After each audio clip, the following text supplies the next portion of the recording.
Whoa, Nelly, let me tell you about aspiration.com. So you can go to the head of the line by going to aspiration.com/TYT, and you don't have to wait on the wait list. There's free access to ATMs all across the world. There's no monthly service fee. I know it just gets better.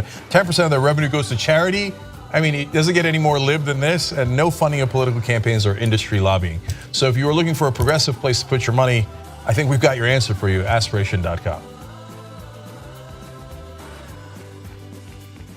Sean Hannity, ever the fan of Donald Trump, interviewed Trump following Michael Cohen's testimony in front of the House Oversight Committee. And it might have gotten him in a little bit of trouble, or at least it will probably lead to him having to testify himself. But nonetheless, take a look at what he had to say when talking to Trump. You know, I was kind of dragged in a little bit into the Michael Cohen issue. I interviewed him many times on radio and TV. He was never my attorney. But I can tell you personally, he said to me at least a dozen times that he made the decision on the payments and he didn't tell you. Yeah. Told me personally. No, he did, and he made the decision. You know, the fact that Hannity keeps saying like, oh, this is what Michael Cohen told me privately. This is what he told me. This is what he told me. Well, if you are having these conversations, the House Oversight Committee is probably going to want you to answer some questions about those conversations. Yeah, not that you did anything illegal, although people should look into it.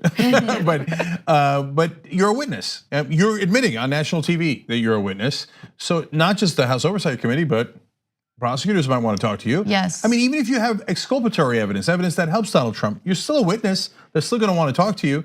So he seems to have inserted himself into the middle of that case. Good luck with that.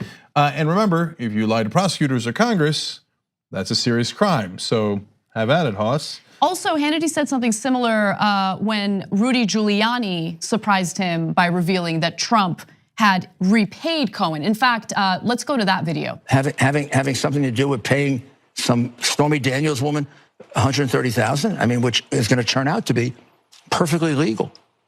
That money was not campaign money. Sorry, I'm giving you a fact now that you don't know. It's not campaign money. No campaign finance violation. So they funneled it through the law firm. Funneled through the law firm, and the president repaid it. Oh, I didn't know he did. Yeah. There's no campaign finance law. Zero. Everybody was nervous about this from the very beginning. I wasn't. I knew how much money Donald Trump put into that campaign. I said, 130,000. He's going to do a couple of checks for 130,000. God, Rudy Giuliani is so disastrous. Anyway, legal experts are now suggesting that Hannity has just earned him a subpoena from the Southern District of New York, and Representative David Cicilline saw the interview as an invitation. In fact, he tweeted about it saying, Sean Hannity is now volunteering himself as a witness. I look forward to his testimony. All right, that'll be fun. So first, just on Rudy a little bit. Like, Rudy's such a bad lawyer that even people rooting against him and Trump, like when he says things, go, oh. Totally. Totally. I don't think you should have said that, man. We all did that on the panel, like as we were watching that video. Right. So, first of all, as we found out in the congressional hearings where Michael Cohen testified a couple of days ago, there's a lot of different laws that are in play, not just campaign finance violations. By the way, it's definitely a campaign finance violation. He's like, oh, it's small.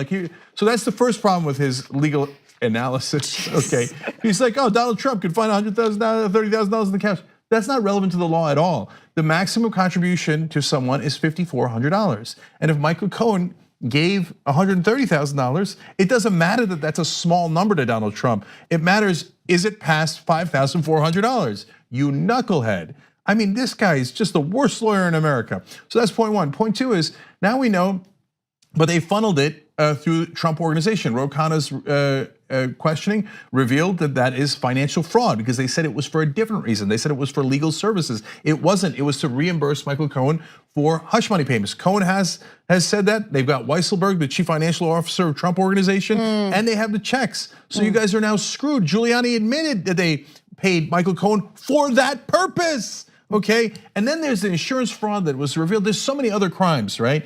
So this is an absolute disaster. But Hannity coming in the middle and be like, oh no, Michael Cohen told me. Just think about Hannity's line of reasoning here, if you could ever call it that. Okay, Michael Cohen decided that without consulting with Donald Trump, that he was gonna pay off Donald Trump's mistresses. And what, not expect money in return? Because when somebody else is sleeping with someone, I love to pay off their mistresses, especially if it's $130,000. No one believes that. Even the MAGA guys don't believe that, right? And then if you say, hey, Michael Cohen expected to get paid back, well, that's the problem, right? And as Cohen said in his testimony, he's like, No, I was relieved when I got the checks because everybody knows whether Donald Trump's going to pay you back or not is a dicey proposition. Right. So he's not doing it for charity. Of course he expected to get paid back, although with Trump, you're never sure. 2 easy ways to follow the Young Turks. One is hit the subscribe button down below, then you're a TYT subscriber. And second is ring the bell. And when you do that on YouTube, you're notified of our videos.